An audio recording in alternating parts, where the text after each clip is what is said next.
paz do Senhor, queridos, bem-vindos ao estudo de mais uma lição da Escola Bíblica Dominical. Hoje estudaremos a lição 12, com o seguinte tema: a igreja tem uma natureza organizacional. Nesta lição iremos estudar sobre a natureza da igreja em seus dois aspectos existenciais. Primeiro, a igreja existe em seu aspecto espiritual, ou seja, ela é um organismo, o corpo de Cristo. Neste sentido, ela é invisível, espiritual, universal, perfeita e permanente. Segundo, a igreja existe em seu aspecto organizacional, ou seja, ela também é uma organização visível, humana, local, imperfeita e transitória. Neste segundo sentido, a igreja será conhecida apenas durante o tempo em que ela estiver no mundo. No céu, não haverá denominações, títulos, ministérios, templos, convenções, credos ou qualquer divisa entre os filhos de Deus, conforme escreveu João. E nela não vi templo, porque o seu templo é o Senhor Deus Todo-Poderoso e o Cordeiro, Apocalipse 21, 22. Embora saibamos que o aspecto mais importante é o espiritual, não podemos conceber uma igreja sem o seu aspecto organizacional. Todos temos que estar integrados na organização visível, dando o melhor de nós para o seu bom funcionamento. Milhares de pessoas dependem vitalmente da organização humana para se firmarem no Evangelho de Jesus Cristo. Não podemos abandonar a igreja visível, independentemente de suas falhas e deficiências. Como organização, ela é necessária para o indivíduo, como ser gregário, para a família, como a célula máter da sociedade, para a nação, como referencial máximo da ética, dos valores morais e da espiritualidade. Nesta lição, veremos a atuação pastoral de Tito na ilha de Creta. Reconheceremos a institucionalidade bíblica da igreja e avaliaremos a condição atual da igreja em seu aspecto funcional. Ponto de número 1. Tito e as igrejas na ilha de Creta. Tito, meu verdadeiro filho, segundo a fé comum, graça, misericórdia e paz da parte de Deus Pai e da do Senhor Jesus Cristo, nosso Salvador. Tito 1:4. Tito era um gentio grego, convertido provavelmente em Antioquia. Seu nome não é mencionado em Atos dos Apóstolos, mas aparece 9 vezes em 2 Coríntios, 2 vezes em Gálatas e 1 vez em 2 Timóteo 4:10. E é claro, na epístola que leva o seu nome. Foi companheiro do apóstolo Paulo em suas viagens missionárias e ajudou Paulo em Roma, 2 Timóteo 4:10, e em Nicópolis, Tito 3:12. Pastor de Creta. Inicialmente, Paulo e Tito trabalharam juntos por um breve período de tempo na ilha de Creta, entre a primeira e a segunda prisão de Paulo em Roma. Paulo deixou Tito ali cuidando da igreja, enquanto seguia adiante para a Macedônia. Algum tempo depois, Paulo escreveu esta carta a Tito, incumbindo-o de completar a tarefa que os dois haviam começado. Resumidamente, Paulo deu as seguintes tarefas a Tito. Primeiro, ajudar as igrejas a crescerem na fé e no conhecimento da verdade, que é segundo a piedade. Esse era o padrão de Paulo para as igrejas, Tito 1:1. Segundo, pôr em ordem as coisas que ainda restavam. Provavelmente isso diz respeito aos locais das reuniões, horários de cultos e assistência aos necessitados. Terceiro, estabelecer pastores ou presbíteros de cidade em cidade, observando rigorosamente a lista de qualificações necessárias para o bom desempenho do ministério, Tito capítulo 1, de 6 a 9. Quarto, silenciar os falsos mestres, porque há muitos desordenados faladores, vãos e enganadores, principalmente os da circuncisão, aos quais convém tapar a boca, homens que transtornam casas inteiras, ensinando o que não convém por torpe ganância, Tito capítulo 1, verso 10 e 11. E quinto, ensinar a sã doutrina. Tu, porém, fala o que convém, a sã doutrina, Tito capítulo 2, verso 1. E ainda, Tito deveria orientar os anciãos, as mulheres idosas e jovens, ensinar os rapazes e os servos, Tito 2, de 2 a 6. Para quem pensava que o trabalho de um pastor era fácil, já deu para ver que não é nada fácil. Trata-se de uma função de extrema responsabilidade. Tito recebeu a importante missão de organizar a igreja. Isso incluía o discipulado, o ensino congregacional, a assistência social, a formação de obreiros, a distribuição de tarefas e até mesmo a ordenação de pastores. Creta. Em 67 a.C., Roma havia anexado a ilha de Creta ao seu império, unindo-a a Cirene, no norte da África, nos termos da Líbia, como uma só província. A situação espiritual de Creta era muito pesada. A Bíblia diz, um deles, seu próprio profeta, disse: os cretenses são sempre mentirosos, bestas ruins, ventres preguiçosos. Este testemunho é verdadeiro, portanto, repreende-os severamente, para que sejam sãos na fé. Tito, capítulo 1, verso 12 e 13. A ilha era conhecida pela preguiça, glutonaria, mentira e maldade de seus moradores. Outro problema ali era a presença dos judaizantes rebeldes, mercenários e provocadores de divisão. Tito, versos de 10 a 16. Ponto de número 2. A institucionalidade bíblica da igreja. A instrução paulina. Como já mencionamos, a situação espiritual da ilha de Creta estava intrinsecamente relacionada aos seus aspectos culturais. O padrão de Creta parece se repetir em todas as culturas do mundo. Em algumas sociedades vemos a predominância da violência, noutras a predominância da imoralidade, noutras a predominância do orgulho ou da idolatria, e em todas as culturas a predominância do pecado. Não importa qual seja a vocação cultural de um lugar, o evangelho é o poder de Deus para a salvação de todo aquele que crê. Paulo sabia disso e por isso instruiu a Tito a que exercesse o seu ministério com firmeza e sabedoria. Todas as coisas são puras para os puros, mas nada é puro para os contaminados e infiéis. Antes o seu entendimento e consciência estão contaminados. Confessam que conhecem a Deus, mas negam-no com as obras, sendo abomináveis e desobedientes e reprovados para toda boa obra. Tito, capítulo 1, versos 15 e 16. A missão da igreja é terapêutica e transformadora. Sua mensagem diz respeito ao estabelecimento de uma contracultura capaz de mudar os hábitos e os costumes gerados pelo pecado. Não importa o lugar ou as condições espirituais de um povo, Deus quer libertá-lo das amarras e do cativeiro de Satanás. O trabalho da igreja e dos líderes cristãos vai muito além das organizações ministeriais em si.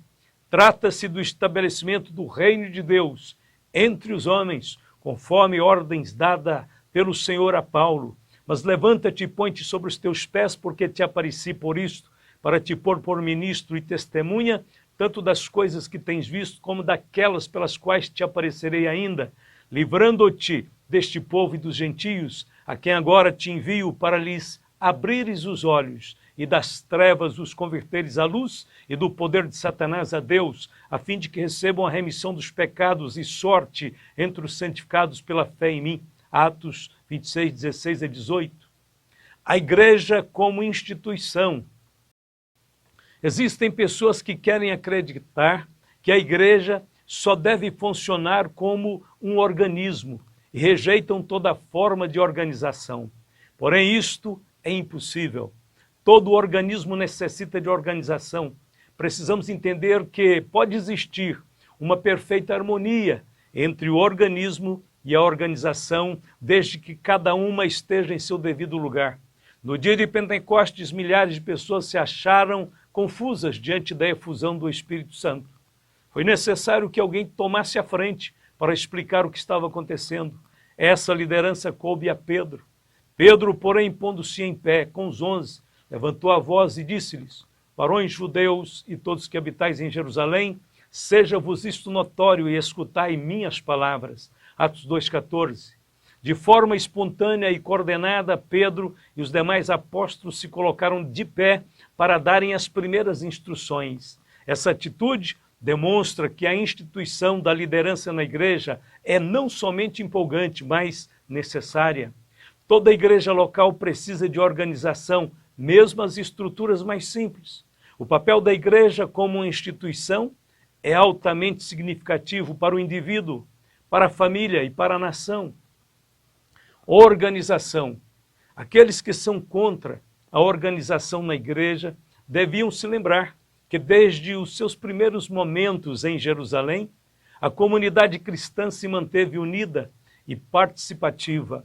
Para que isto acontecesse, foi necessário que se estabelecesse os locais e horários das reuniões.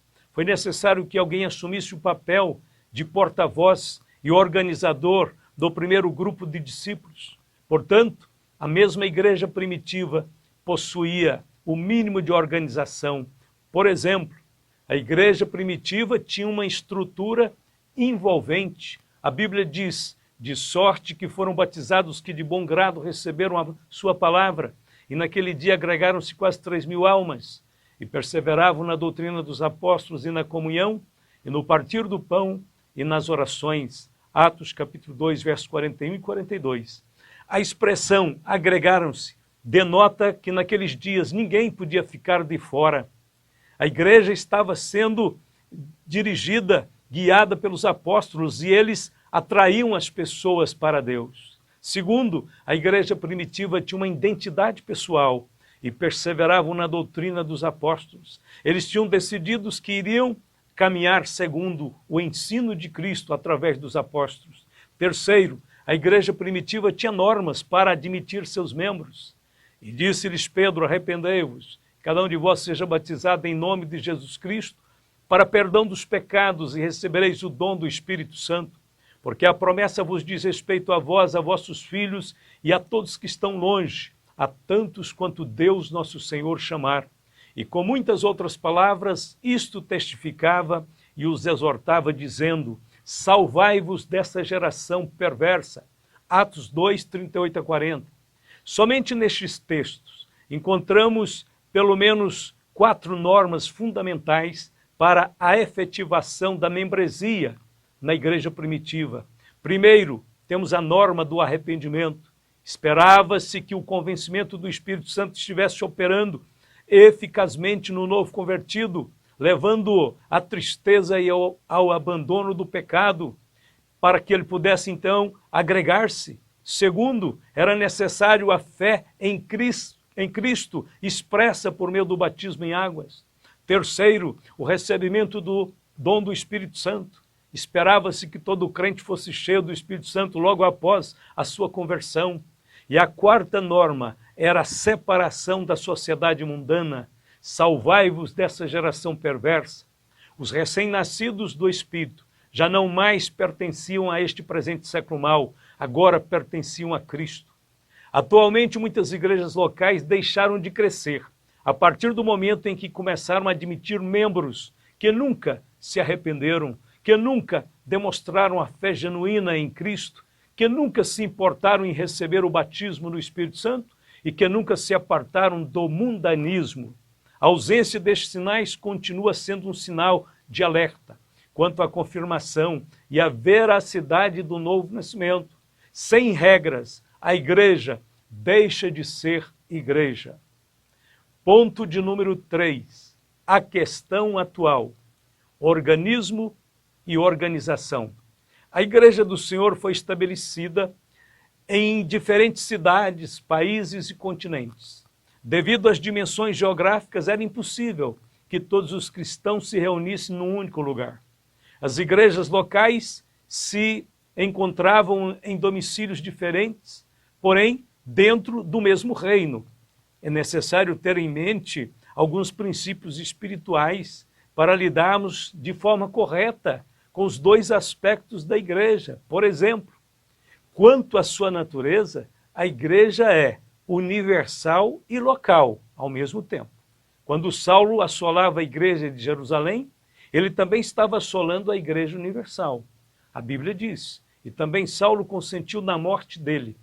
Fez-se naquele dia uma grande perseguição contra a igreja que estava em Jerusalém, igreja local. E todos foram dispersos pelas terras da Judéia e da Samaria, exceto os apóstolos. E uns varões piedosos foram enterrar Estevão e fizeram sobre ele grande pranto. E Saulo assolava a igreja. Aqui é a igreja universal, combinando com a igreja local. Saulo assolava a igreja entrando pelas casas e arrastando homens e mulheres e os encerrava na prisão. Atos 8, de 1 a 3. Segundo, as igrejas locais são muitas. A igreja universal é uma só, a reunião de todas as igrejas locais. E quando ia passando pelas cidades, lhes entregavam para serem observados os decretos que haviam sido estabelecidos pelos apóstolos e anciãos em Jerusalém, de sorte que as igrejas, no plural, eram confirmadas na fé e cada dia cresciam em número, Atos 16, 4 e 5. Aqui está a igreja local, são muitas. Aí vem, há um só corpo e um só espírito, como também fosse chamados em uma só esperança da vossa vocação, Efésios 4, 4. Aqui está a igreja única, indivisível do Senhor. Terceiro, as igrejas locais se reúnem em lugares diferentes. A igreja universal, como tal, se reunirá no céu. Mas chegastes ao Monte Sião, e à cidade de Deus vivo, e a Jerusalém celestial, e aos muitos milhares de anjos, a universal assembleia e igreja dos primogênitos que estão inscritos nos céus, e a Deus, o juiz de todos, e aos espíritos dos justos aperfeiçoados. Hebreus 12, 11 a 23. Quarto, as igrejas locais dependem de lideranças humanas. A igreja universal depende da liderança divina. Apacentai o rebanho de Deus que está entre vós, tendo cuidado dele, não por força, mas voluntariamente, nem por torpe ganância, mas de ânimo pronto. 1 Pedro 5,2. Aí estão as lideranças humanas cuidando das igrejas locais, do rebanho do Senhor. Quinto, as igrejas locais cometem erros e podem ser até mesmo rejeitadas. A igreja universal não, é perfeita em Cristo e jamais será rejeitada. A Bíblia diz, lembra-te, pois, de onde caíste, e arrepende-te e pratica as primeiras obras, quando não brevemente a te virei e tirarei do seu lugar o teu castiçal, se não te arrependeres. Apocalipse 2,5. Aí está uma igreja local com o risco de ser tirada, de ser removida. Sexto, a igreja universal cresce com as igrejas locais. Por isso devemos trabalhar pelo crescimento da igreja onde servimos. Assim, pois, as igrejas em toda a Judéia e Galileia e Samaria tinham paz e eram edificadas, e se multiplicavam andando no temor do Senhor e na consolação do Espírito Santo. Atos 9, 31. A experiência pentecostal. O movimento pentecostal moderno surgiu num contexto antidenominacionista e ainda hoje muitos acreditam que a organização põe em risco a vida espiritual da igreja. Os primeiros pentecostais modernos, desde os seus ancestrais, o movimento Holiness, conhecido também como movimento de santidade, eram contra a institucionalidade da igreja. Charles Fox Parham, aos 20 anos de idade, assumiu o pastorado de uma igreja em Eudora, Kansas, mas em 1895 ele entregou a licença de pregador local, deixou o denominacionismo para sempre, de modo que se tornou itinerante, independente, até o fim da vida. Era o seu ponto de vista, em seu zelo radical, em seu zelo pentecostal, essa posição radical e apaixonada de rejeitar a qualquer espécie de organização eclesiástica, tem a sua razão no fato de que, no decorrer da história, muitos movimentos do Espírito Santo foram perseguidos e abafados por grupos religiosos liberais que puseram em dúvida a experiência pentecostal. Nesse sentido, compreendemos que se a iniciativa de organizar uma igreja trouxer empecilhos para a livre operação do Espírito Santo no meio do povo de Deus, então essa organização que poderia ser boa se tornou em morte para o corpo de Cristo. As experiências demonstram que quando homens naturais, desprovidos do Espírito Santo, assumem a liderança na casa de Deus, inevitavelmente as regras e o controle podem extinguir a chama do Espírito Santo. É necessário organizar. Em 1914, alguns dos pioneiros pentecostais entenderam que havia chegado a hora de rever o sentimento antidenominacionista que Parham e outros líderes havia cultivado entre os pentecostais da santidade. E claro, isso para evitar um crescimento desordenado. Foi nesse contexto que foi criado o Concílio das Assembleias de Deus nos Estados Unidos. No Brasil não foi diferente. Diante do avanço da obra no Brasil, fez-se necessário estruturar o movimento pentecostal e criar um órgão máximo para manter a identidade e a unidade doutrinária das igrejas no país e dessa forma trazer solução para as questões de ordem doméstica, interna e externa. E foi com base nesses ideais que os pioneiros brasileiros e suecos criaram a Convenção Geral das Assembleias de Deus em setembro de 1930. E nós louvamos a Deus, porque esse órgão tem contribuído para a unidade da igreja, para dissipar dúvidas, para resolver decisões difíceis, para dar uma luz e um norte para que todas as igrejas caminhem juntas. Que Deus abençoe, ilumine nossos pastores, dê a eles a sobriedade, o sentimento do pastor que ama o rebanho de uma forma profunda. É isso que queremos, uma igreja abençoada por Deus, com homens cheios do Espírito Santo na sua coordenação. Mas vamos para a conclusão de nossa lição.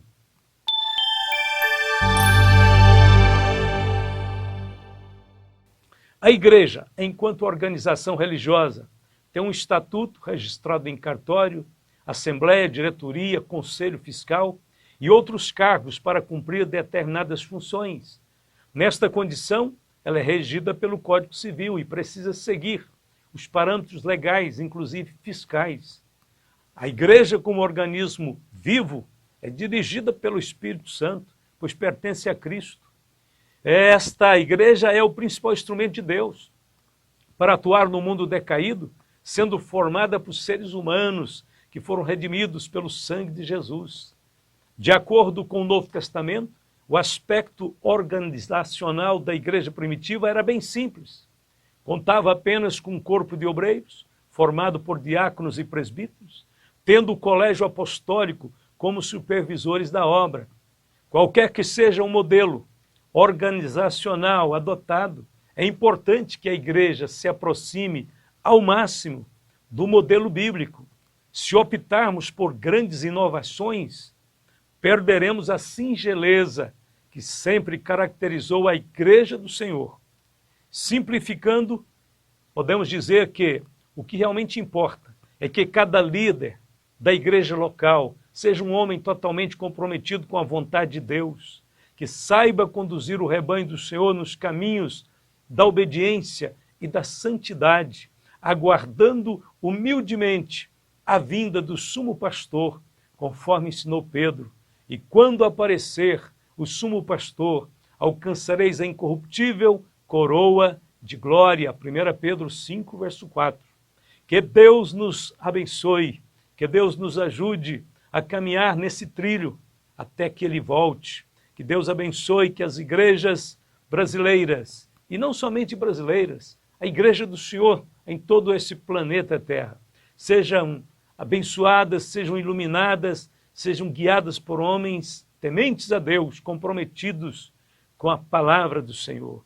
Deus use os nossos professores nas escolas dominicais, levando esse avivamento da palavra viva do Senhor aos corações, que possa Deus abençoar, usar você, meu querido irmão, você, minha querida irmã, de forma poderosa para dar a essa igreja o entendimento e a revelação da palavra, para trazer esse avivamento para a nossa pátria, para a igreja do Senhor, antes que Ele volte. Vamos encher o mundo com a palavra de Deus. Este é o nosso slogan, que nós possamos trabalhar unidos no propósito de ver o nome de Cristo engrandecido nesses últimos dias. Vamos terminar orando a Deus. Querido Deus, Pai Todo-Poderoso, nós te louvamos por Jesus Cristo, te damos graças, Senhor, pelo dom do Espírito que o Senhor derramou sobre nós, a tua igreja na terra. Obrigado, Senhor, continua nos ajudando a caminhar pela verdade, caminhar dentro do teu querer santo. Senhor, não deixe que nada venha amarrar, abafar o agir e o mover do Espírito Santo na igreja. Também dá-nos, Senhor, a sabedoria para estabelecer os princípios organizacionais necessários, sem exageros, sem amarras, mas que dê à igreja a estabilidade, a força suficiente para ser o instrumento em tuas mãos. Senhor, nós oramos por toda a igreja do Senhor, pelos pastores, pelos professores das escolas dominicais e por todos que amam a sua palavra. Abençoe e guarde a cada um de nós. Hoje sempre te pedimos e te agradecemos em nome de Jesus. E todos juntos podem dizer amém e amém.